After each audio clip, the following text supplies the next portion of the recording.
حضرت مولا علی شیر خدا کرم اللہ تعالی وجہ الکریم بیمار ہو گئے، علالت بہت زیادہ تھی اور اس کی وجہ سے نکاہت ہو گئی، کمزوری ہو گئی۔ اٹھ کے کھڑے ہوتے تھے تو بظاہر جسم پہ راشا تھا، کامتا تھا وجود۔ ایک صحابی تیمارداری کے لیے حاضر ہوئے اور جناب مولا کائنات کو دیکھ کر کہنے لگے میرے بھائی علی آپ تو بڑے کمزور ہو گئے، تو مجھے تو خدشہ ہے کہ اسی علالت میں کہیں رب کی بارگاہ میں آپ کی حاضری نہ ہو جائے۔ تو مولا علی شیر خدا نے پتہ کیا فرمایا؟ فرمانے لگے تو فکر نہ کر، مجھے کچھ بھی نہیں ہوگا، تو بے فکر ہو کے جا۔ کمزوری پوری ہے، لیکن نا ایک بندے کو ڈاکٹر نے کہا ہے رپورٹیں دیکھ کے کہ آپ کی رپورٹیں بتاتی ہیں کہ دن ذرا کم ہی ہیں، لگتا ہے رپورٹس کہتی ہیں۔ تو کچھ ایسے ہوتے ہیں جن کو دن بتایا تھے تو وہ گھنٹے بھی نہیں نکالتے، وہ گئے۔ اور کچھ کہتے ہیں ڈاکٹر تو ٹھیک ہی کہتا ہوگا پر اپنے علم کے مطابق ہی کہتا ہے نا، ہوگا تو وہ جو میرا رب چاہے گا۔ یہ لوگ مضبوط ہوتے ہیں، ان کے اندر کچھ ایسی چیزیں ہوتی ہیں جس سے مضبوطی پیدا ہوتی۔ حضرت مولا علی شیر خدا کرم اللہ تعالی وجہ الکریم فرمانے لگے تو بے فکر ہو کے جا، مجھے کچھ بھی نہیں ہوگا۔ اس نے کہا جی آپ بڑے شدید کمزور ہیں، نکاہت ہے، حالت آپ کی بتا رہی ہے۔ تو حضرت علی فرمانے لگے مجھے کچھ بھی نہیں ہوگا۔ کہنے لگا جی کوئی اس کی وجہ؟ فرمانے لگے وجہ ہے نا، اللہ کے محبوب علیہ الصلوۃ والسلام نے فرمایا کہ علی تو اس وقت دنیا سے جائے گا جب تیری داڑھی خون سے رنگین ہوگی، تیرے اوپر خنجر سے، نیزے سے، تلوار سے وار کیا جائے گا۔ میں بیماری سے نہیں جاؤں گا، میں تو میدان کے اندر مجھ پر حملہ کیا جائے گا۔ اللہ تعالیٰ نے قرآن حکیم میں فرمایا ہے کہ الا ان اولیاء اللہ لا خوف علیہم ولا هم یحزنون، فرمایا خبردار ہو جاؤ بے شک جو اللہ کے دوست ہیں انہیں نہ کوئی خوف ہے اور نہ وہ کبھی غمگین ہوں گے۔ ولی کی زیادہ تعریف کرنے کی بجائے اگرچہ بہت ساری تعریفات کی جا سکتی ہیں، اگر صرف اتنی بات پر ہی غور کیا جائے کہ اولیاء اللہ، اولیاء وہ اللہ کے دوست، اولیاء اللہ، اللہ کے نہ دولت کے دوست، نہ شہرت کے دوست، نہ اقتدار کے دوست، نہ ان چیزوں کے دھنی۔ اولیاء اللہ، اللہ تعالیٰ کے ولی وہ ہوتا ہے جو رب کا دوست ہو، ہر صورت میں رب کی دوستی کو نبھائے، اللہ کی رضا چاہتا ہو، اللہ تبارک و تعالیٰ کی رضا پہ چلتا ہو، اللہ کی مخلوق سے اللہ کی رضا کے لیے محبت کرتا ہو، اللہ تبارک و تعالیٰ کے دین کو پھیلانے کا شوق اور جذبہ رکھتا ہو، قرآن مجید کو رب کریم کی محبت میں ابلاغ کرنے کا، ترویج کرنے کا، پڑھنے پڑھانے کا شوق رکھتا ہو، دوست ہوتا ہے وہ اللہ کا۔ جس طرح ہماری کسی سے مخلصانہ دوستی ہو تو ہر حال میں ہم اسے راضی رکھنا چاہتے ہیں نا، بلا مثال و بلا تشبیہ جو رب کا دوست ہوتا ہے ہر حال میں رب رسول کو راضی رکھنا چاہتا ہے، اس کی جو ترجیح ہوتی ہے وہ اللہ رسول ہوتے ہیں، مقصود اللہ رسول ہوتے ہیں، کسی اور چیز سے غرض نہیں، کوئی اور لاہ عمل نہیں، کوئی دستور نہیں، کہیں نہیں جانا۔ یبتغون فضلا من اللہ ورضوانا، وہ ڈھونڈتے ہیں اللہ کا فضل اور اس کی رضا، تلاش کرتے ہیں، یہ شان ہے اللہ والوں کی۔ اولیاء اللہ، کون اولیاء اللہ؟ ہمارے ہاں لوگوں نے کچھ نے تو سادگی کی وجہ سے اور کچھ نے اللہ ماشاءاللہ بڑی عیاری کے ساتھ اپنا آپ ثابت کرنے کے لیے اور لوگوں کو صرف اپنے پیچھے لگانے کے لیے اللہ ماشاءاللہ کچھ ایسی کہانیوں کا سہارا لیا، کچھ ایسی چیزیں اوڑھ کے آ گئے۔ انہوں نے کہا شریعت کیا ہوتی ہے، معاذ اللہ مولوی کو کیا پتا، میرے پاس معرفت کی باتیں ہیں۔ انہوں نے لوگوں کو طرح طرح سے پریشان کیا۔ اللہ تعالیٰ نے خود بتایا ولی کون ہوتا ہے، کسی ادھر ادھر سے تشریح لینے کی ضرورت نہیں۔ ہمارے ہاں لوگ سمجھتے ہیں جو ذرا انوکھی سی بات کرے نا، جو ذرا تھوڑا ہٹ کے بولے نا، او خو، جو گہری بات کرے نا، او خدا کے بندو، دنیا میں سب سے زیادہ معرفت والی باتیں نبی کریم علیہ السلام نے کی ہیں، پر اتنی سادہ کی ہیں کہ ہر بندے کی سمجھ میں فوراً ہی آ جایا کرتی تھی۔ اور روٹین کے معاملات محبوب نے سکھائے ہیں، حقوق العباد ادا کرو، زندگی کو اچھے طریقے سے گزارو، زندگی کو زندگی بناؤ، یہی دین ہے۔ لیکن لوگوں نے کچھ کہانیوں کا سہارا لے کر، کچھ طرح طرح کی باتیں بنا کر لوگوں کو پریشان کیا۔ خود اللہ تعالیٰ نے قرآن مجید میں بتایا ولی کون ہوتا ہے۔ ایک تو فرمایا الذین آمنوا، یہ وہ لوگ ہیں جو ایمان لائے، وکانوا یتقون، اور دوسرا انہوں نے تقوی اختیار کیا۔ دو صفات قرآن نے ولی کی بیان کی۔ ایک تو اس کا ایمان کامل ہوتا ہے، وہ کچی پکی باتیں نہیں کرتا، وہ ڈبل مائنڈڈ نہیں ہوتا، کر لوں نہ کروں، چلوں کہ نہ چلوں، ٹھیک رہوں گا کہ نہیں رہوں گا۔ آپ ایسے کیا کہتے ہیں یہ کر لوں، یہ کچی پکی باتیں۔ رب کے بندے کی شان یہ ہے کہ اس کا ہر وقت اپنے رب پر بھروسہ مضبوط ہوتا ہے، مضبوط۔ ہمیں پتہ کیا کیا گیا ہے، ہمیں کمزور کر دیا گیا ہے، ہم ڈبل مائنڈڈ لوگ ہیں۔ ہمارے ہاں ڈھیر سارے لوگ ایسے ہیں جو مرید ہو کر بھی مرید نہیں، جو شاگرد ہو کر بھی شاگرد نہیں، جو کسی فیلڈ میں ہو کر بھی اس فیلڈ میں موجود، جو کسی ایک شعبے کو اختیار کر کے بھی اس شعبے پر پورے نہیں، کچی پکی باتیں کر لوں نہ کروں۔ اور یہ نوجوان نسل میں زیادہ مسئلہ ہے۔ ایمان کہتے ہی اس چیز کو ہیں جو پوری طرح راسخ ہو جائے، جو دل تک اتر جائے۔ اور ایمان کے ثمرات ہیں، جب آپ کا ایمان کامل ہوتا ہے تو پھر توکل بھی مضبوط ہوتا ہے، پھر ایمان کامل ہے تو پھر صبر بھی نصیب ہوتا ہے، ایمان کامل ہے تو شکر بھی نصیب ہوتا ہے، ایمان کامل ہے تو پھر قناعت کی دولت بھی ملتی ہے، پھر تھوڑے پر گزارا کرنے کی اللہ ہمت بھی عطا کرتا ہے، پھر خودداری بھی نصیب ہوتی ہے، پھر عزت نفس بھی نصیب ہوتی ہے۔ پھر وہ بندوں کو نہیں دکھاتا، وہ جو کرتا ہے رب کی رضا کے لیے کرتا ہے۔ پکی بات، ایمان کی پکی بات، مضبوط۔ حضور علیہ الصلوۃ والسلام نے حضرت عارثہ سے پوچھا تھا آج صبح کیسے کی؟ عرض کی حضور اس حال میں کی ہے کہ میں پکا مومن ہوں۔ تو محبوب نے فرمایا تمہارے ایمان کی دلیل؟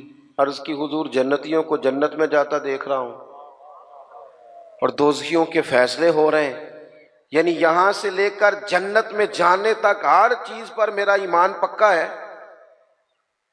مضبوط افکار ہوں، پکی باتیں ہوں، عزم کر لے، کوئی ضروری نہیں بندہ جیت ہی جائے، ضروری نہیں۔ بدر میں اللہ تعالیٰ نے مسلمانوں کو کامیابی دی تھی، احد میں ذرا تھوڑی مسلمانوں کو وقتی طور پر پیچھے ہٹنا پڑا تھا۔ اللہ کو ضروری ہے کہ ہر موقع پر انسان جیت ہی جائے، لیکن اس کا عزم پکا ہونا چاہیے، اس کا نظریہ پکا ہونا چاہیے۔ الذین آمنوا، پکی بات کرتے ہیں، پکی بات کرتے ہیں صاحب ایمان۔ حضرت مولا علی شیر خدا کرم اللہ تعالی وجہہ الکریم بیمار ہو گئے، علالت بہت زیادہ تھی اور اس کی وجہ سے نکاہت ہو گئی، کمزوری ہو گئی۔ اٹھ کے کھڑے ہوتے تھے تو بظاہر جسم پہ راشا تھا، کامتا تھا وجود۔ ایک صحابی تیمارداری کے لیے حاضر ہوئے اور جناب مولا کائنات کو دیکھ کر کہنے لگے میرے بھائی علی آپ تو بڑے کمزور ہو گئے ہیں، تو مجھے تو خدشہ ہے کہ اسی علالت میں کہیں رب کی بارگاہ میں آپ کی حاضری نہ ہو جائے۔ تو مولا علی شیر خدا نے پتہ کیا فرمایا؟ فرمانے لگے تو فکر نہ کر، مجھے کچھ بھی نہیں ہوگا، تو بے فکر ہو کے جا۔ کمزوری پوری ہے، لیکن ایک بندے کو ڈاکٹر نے کہا رپورٹیں دیکھ کے کہ آپ کی رپورٹیں بتاتی ہیں کہ دن ذرا کم ہی ہیں، لگتا ہے، رپورٹس کہتی ہیں۔ تو کچھ ایسے ہوتے ہیں جن کو دن بتائے تھے تو وہ گھنٹے بھی نہیں نکالتے، وہ گئے۔ اور کچھ کہتے ہیں ڈاکٹر تو ٹھیک ہی کہتا ہوگا پر اپنے علم کے مطابق ہی کہتا ہے نا، ہوگا تو وہ جو میرا رب چاہے گا۔ یہ لوگ مضبوط ہوتے ہیں، ان کے اندر کچھ ایسی چیزیں ہوتی ہیں جس سے مضبوطی پیدا ہوتی۔ حضرت مولا علی شیر خدا کرم اللہ تعالی وجہ الکریم فرمانے لگے تو بے فکر ہو کے جا، مجھے کچھ بھی نہیں ہوگا۔ اس نے کہا جی آپ بڑے شدید کمزور ہیں، نکاہت ہے، حالت آپ کی بتا رہی ہے۔ تو حضرت علی فرمانے لگے مجھے کچھ بھی نہیں ہوگا۔ کہنے لگا جی کوئی اس کی وجہ؟ فرمانے لگے وجہ ہے نا، اللہ کے محبوب علیہ الصلوۃ والسلام نے فرمایا کہ علی تو اس وقت دنیا سے جائے گا جب تیری داڑھی خون سے رنگین ہوگی، تیرے اوپر خنجر سے، نیزے سے، تلوار سے وار کیا جائے گا، میں بیماری سے نہیں جاؤں گا، میں تو میدان کے اندر مجھ پر حملہ کیا جائے گا، یہ بیماریاں جتنی مرضی بھی آ جائے میرا بگاڑ کچھ نہیں سکتی، کیونکہ ساڈے نبی دی زبان ساڈے واسطے قرآن، حضور نے فرما دیا ہے، لہذا میرا کچھ بھی بیماری بگاڑ سکتی۔ ہم نہ کمزور ہیں، اور یہاں سے کمزور ہیں، یہاں سے مالی طور پر جو لوگ کمزور ہوتے تھے وہ بھی گزارا کر جاتے تھے، جو لوگ جسمانی طور پر کمزور ہوتے تھے وہ بھی کچھ سوسائٹی میں وقت گزار لیتے تھے۔ ہم ذرا ذہنی طور پر کمزور ہیں، کچی باتیں کرتے ہیں۔ جوانوں سے پوچھے نا کیا کرنا ہے، عمر کتنی ہے؟ کہتا میری عمر ہے 26 سال۔ کرنا کیا ہے؟ کہتا سوچ رہا ہوں۔ او بھائی، محمد بن قاسم تو 17 سال کی عمر میں سندھ فتح کر گئے۔ چھوٹی چھوٹی عمروں میں معوذ اور معاذ رضی اللہ تعالیٰ عنہما نے ابو جہل کو قتل کر دیا۔ وہ لوگ تو انقلاب برپا کر گئے، اور آپ اتنی عمر ابھی سوچ رہے ہیں کام کس دن کرنا ہے، پروگرام کس دن طے کرنے، آگے کس دن بڑھنا ہے۔ پوری 40 سال عمر نہیں ہوئی حضرت سیدنا معاذ ابن جبل کی، حضور کو راضی بھی کر گئے، ایک علاقے کی گورنری بھی دیکھ گئے، رب کی بارگاہ میں پیش ہو گئے۔ حضرت عمر بن عبدالعزیز کا ذکر میرے دوستوں ممبروں پر ہوتا ہے، وہ صوفیوں کے لیے بھی راہ عمل ہیں، علماء کے لیے بھی ہیں، بادشاہوں کے لیے بھی ہیں۔ عمر کتنی پائی؟ 39 سال، پوری 40 نہیں، 39 سال۔ ہماری تو وہ کچی پکی باتیں، کوئی عزم نہیں، کوئی پروگرام نہیں ہے۔ وہی تیرے زمانے کا امام برحق جو تجھے حاضر و موجود سے بیزار کرے اور موت کی شکل میں دکھلا کے تجھے جلوہ یار زندگی تیرے لیے اور بھی دشوار کرے۔ اللہ کا بندہ تو وہ ہے کہ تیرا جینا مشکل کر دے، تجھے کام پہ لگا دے، تو نکلے تو صبح و شام پلٹنا جھپٹنا، جھپٹ کر پلٹنا، لہو گرم رکھنے کا ہے ایک بہانہ۔ لیکن جن لوگوں نے ساری زندگی طے ہی نہیں کیا کہ اصل میں ہم ہیں کیا، ہم نے جانا کدھر ہے، کرنا کیا ہے، کوئی مقصد حیات تو ہو، تو اللہ کے بندے کامل یقین والے۔ نبی پاک صلی اللہ تعالی علیہ وآلہ وسلم نے نا اپنی امت کو یقین کی دولت عطا کی ہے۔ کس طرح عطا کی ہے؟ بالکل سامنے آ گئے تھے کفار مکہ، غار ثور کے بالکل سامنے۔ جن لوگوں نے، اب تو ماشاءاللہ ڈھیر سارے لوگوں نے غار ثور کی زیارت کر لی ہے نا جی، ماشاءاللہ ایسے ایسے تو کریں، تھوڑا تھوڑا کی ہے نا، جنہوں نے زیارت وہ کریں، کی ہے نا جی ماشاءاللہ۔ اور جو کار آتا ہے وہ آ کے پھر اللہ خیر کرے اپنی شان بھی بڑی سناتا ہے کہ میں جی ماشاءاللہ چلا گیا تھا۔ وہ بھائی آپ گئے تھے، رستہ بنا ہوا ہے، رستے میں 2-3 جگہ بیٹھنے کا بندوبست ہے، چائے پانی ملتا ہے، پوچھو صدیق کی بیٹی سے، حضرت اسماء سے، جو رات کے اندھیرے میں جاتی تھی کھانا دینے، اور بیٹی ہو کے رات کو جاتی تھی۔ کون اندازہ کرے گا جناب ابو بکر صدیق کی وفاؤں کا؟ کہاں سے کائنات مثال ڈھونڈ کے لائے گی؟ پباں پار قدم نہیں جے لاؤندا تے 100 پہاڑ تے چڑھیا جاندا تے او پہ جاندا جے یار نبی دا، او پہ جاندا جے یار نبی دا تے اے اصلی دلدار نبی دا۔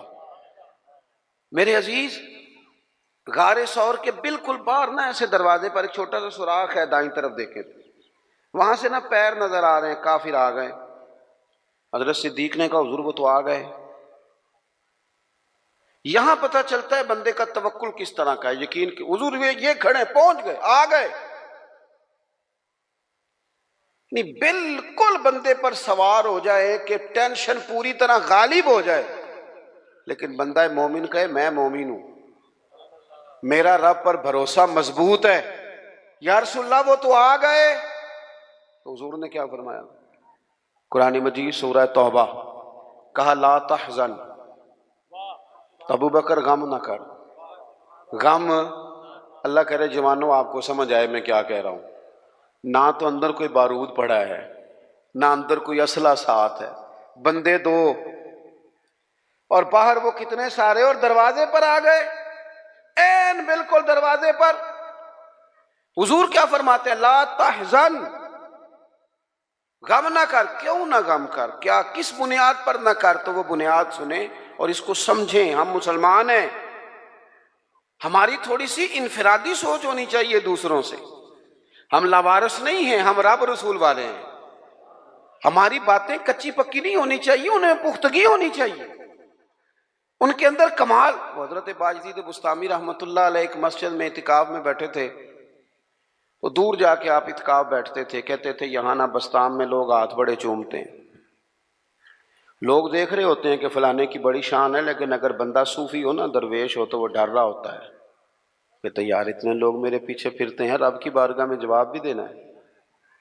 تو حضرت باجدید نے ارادہ کیا کہ دور جا کے کہیں اعتکاف بیٹھنا ہے. اٹھ بلیا چلو تھے وسیے جتھے وس دے نہیں سارے ینے، نہ کوئی ساڈی ذات پچھانے تے نہ کوئی سانو منے.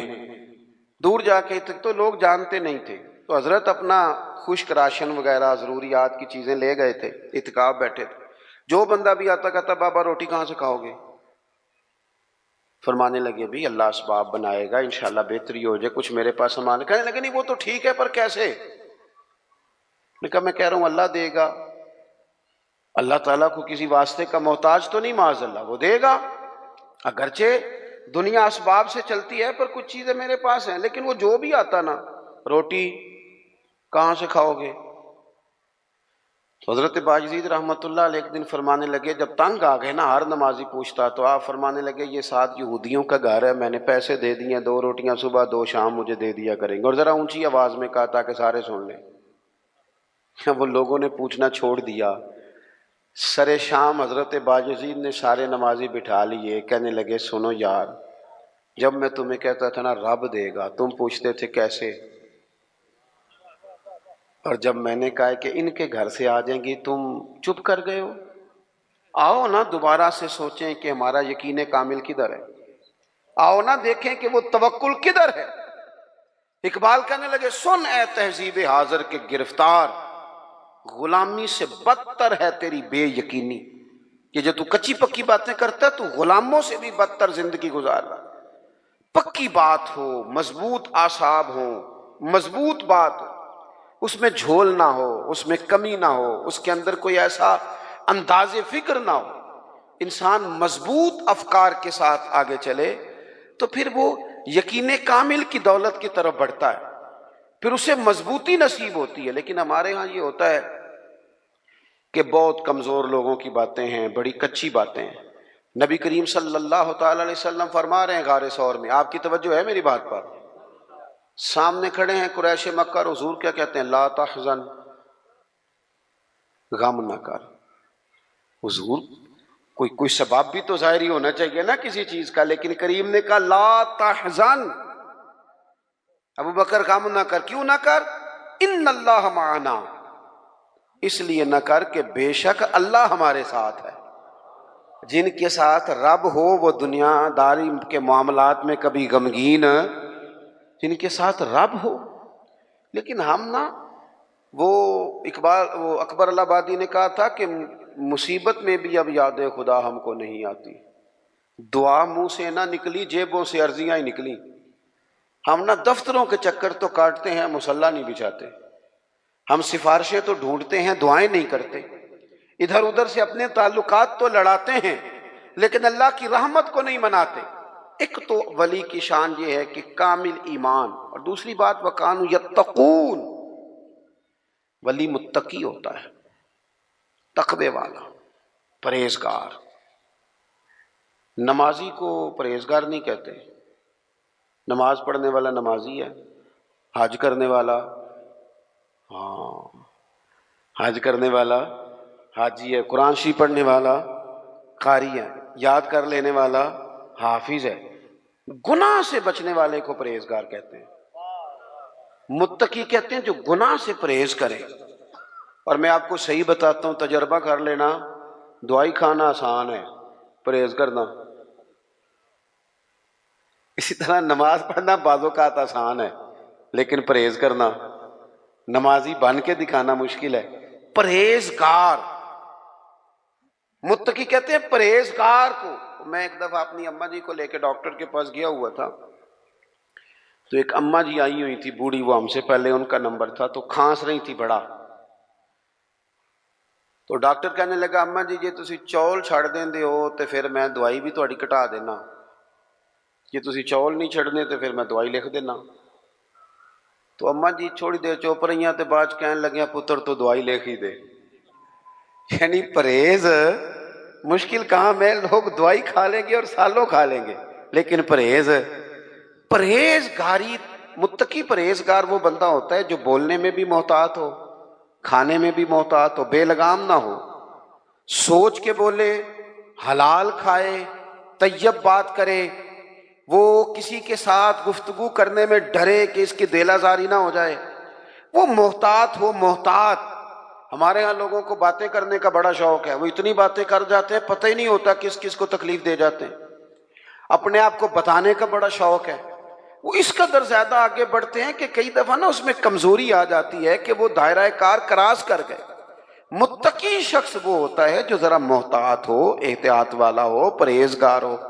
حضرت سیدنا عمر فاروق رضی اللہ تعالیٰ عنہ نے نا حضرت ابی بن کعب رضی اللہ تعالیٰ عنہ سے ایک دفعہ پوچھا، اگرچہ حضرت عمر بھی بڑے عالم تھے لیکن جناب ابی بن کعب رضی اللہ تعالیٰ عنہ قرآن مجید بڑا سونا پڑھتے تھے، اس لیے ان کی ذمہ داری تھی کہ وہ تراویح کی امامت کریں گے۔ آپ نے پوچھا کہ اے ابی بن کعب، آپ بڑے حدیث کے جاننے والے ہیں اور قرآن مجید پر بڑی آپ مطالعہ کی نظر رکھتے ہیں، ایک بس مسئلہ تو بتائیں۔ یہ مسائل پوچھنے کا نا ہمیں بھی ذوق بنانا چاہیے، جب شوق ہو جاتا ہے، ذوق ہو جاتا ہے، پھر دل بھی لگ جاتا ہے۔ حضرت ابی بن کعب رضی اللہ تعالیٰ عنہ سے حضرت عمر نے سوال پوچھا، کہا جناب بتائیے، یہ بار بار کئی بار اللہ تعالیٰ نے قرآن مجید میں تقوی کی بات کی ہے، بار بار کہا ہے پرہیزگاری اختیار کرو تاکہ تم پرہیزگار بن جاؤ، اللہ پرہیزگاروں کے ساتھ ہے، اللہ پرہیزگاروں سے محبت کرتا ہے۔ تو یہ پرہیزگار کون ہے، یہ تقوی کیا ہے؟ تو بڑی سادی سی مثال دی حضرت ابی بن کعب نے۔ آپ کو سمجھ آ رہی ہے میری باتوں کی؟ تھک تو نہیں گئے آپ لوگ؟ ہر بات میں تو ایسے نہ کریں، سوچ کے کریں۔ حضرت ابی بن کعب رضی اللہ تعالیٰ عنہ سے پوچھا کہ بتائیے متقی کون؟ یہ آپ نے تعریف یاد رکھنی ہے تقوی کی، اگرچہ بہت ساری تعریفات موجود ہیں، لیکن حضرت ابی بن کعب کہنے لگے، اے عمر، اگر آپ تنگ رستے سے گزر رہے ہوں، دونوں طرف جھاڑیاں ہوں، کانٹے دار جھاڑیاں، رستہ تنگ ہو، اور آپ نے کھلا لباس پہنا ہو تو آپ کیسے گزریں گے؟ تو حضرت عمر کہنے لگے، بڑی صاف سی بات ہے، ذرا کپڑے سمیٹ لوں گا اور تھوڑا سا نا ادھر ادھر دیکھ کے محتاط ہو کے گزروں گا کہ میرے کپڑے جھاڑیوں سے الجھ نہ جائیں۔ حضرت ابی بن کعب کہنے لگے، بس یہی سادی سی بات ہے، دنیا میں بھی دونوں جانب گناہوں کی جھاڑیاں ہیں، جو ذرا اپنے آپ کو سمیٹ کے گزر جائے اسے متقی اور پرہیزگار کہا جاتا ہے۔ ذرا سمٹ کے گزرے، غیر محتاط نہیں، بات کرے تو احتیاط سے، اور سب سے بڑا مسئلہ رزق کے معاملے میں محتاط ہو۔ جو لوگ رزق حرام کھاتے ہیں نا، روحانی زندگی ختم ہو جاتی ہے بالکل۔ رزق حرام سب سے بڑا نقصان یہ کرتا ہے کہ بندے کی عبادت کی لذت چلی جاتی ہے، سجدے میں ذوق نہیں آتا۔ متقی لوگ نا احتیاط سے زندگی گزارتے ہیں، وہ خیال کرتے ہیں، وہ سوچتے ہیں کہ یہ چیز آئی ہے تو کہاں سے آئی۔ ان کی زندگی کے اندر یہ احتیاط پائی جاتی ہے۔ حضرت عبداللہ ابن عمر رضی اللہ تعالیٰ عنہ بڑے عالم تھے، حج کے مسائل سب سے زیادہ حضرت عبداللہ ابن عمر کو آتے تھے۔ اذان شروع ہو گئی، اذان سنیں۔ تو متقی آدمی وہ ہے جو تھوڑا سا نا پرہیز کرے۔ ہمیں نا اپنے اوپر تھوڑی پابندیاں لگانی پڑی،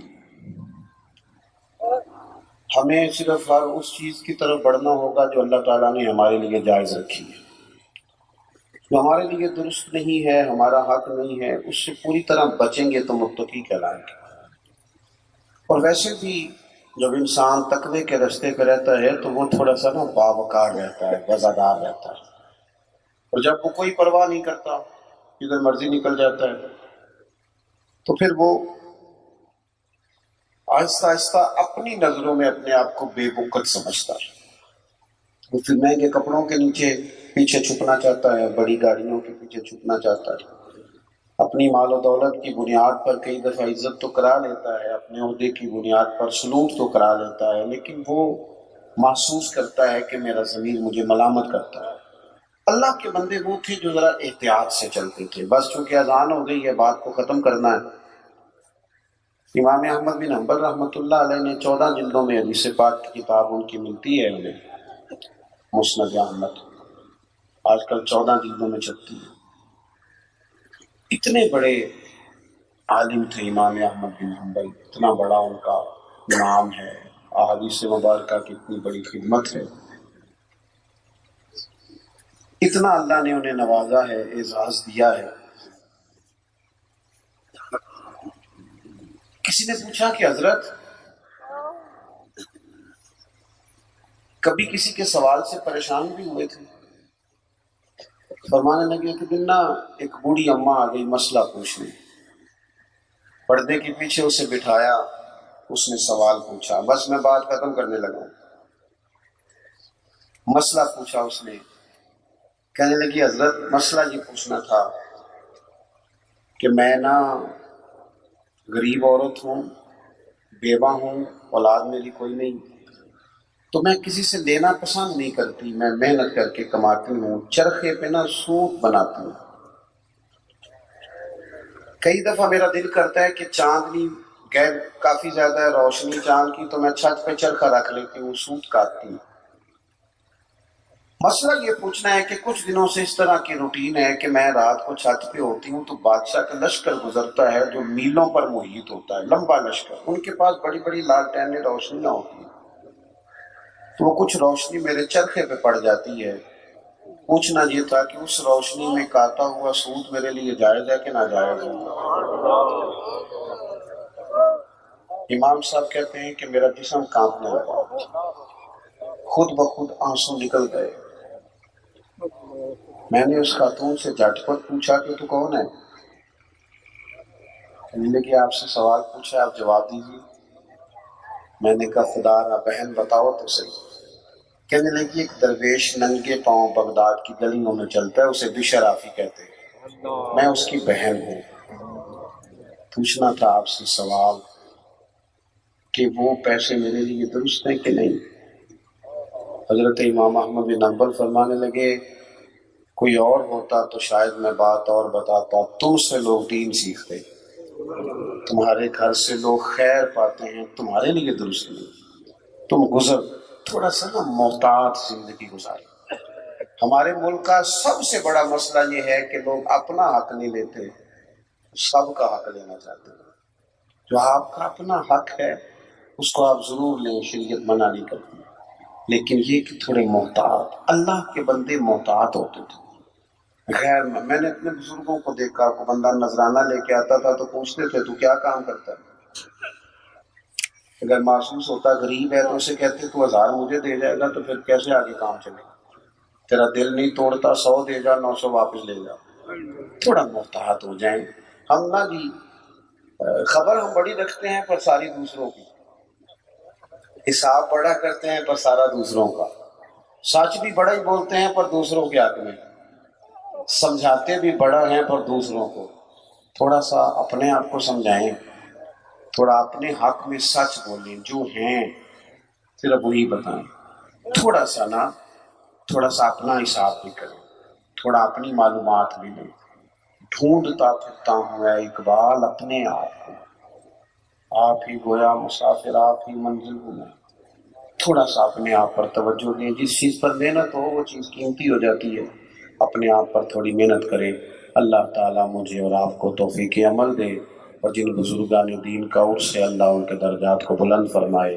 آخر دعوانا اللہم صلی علی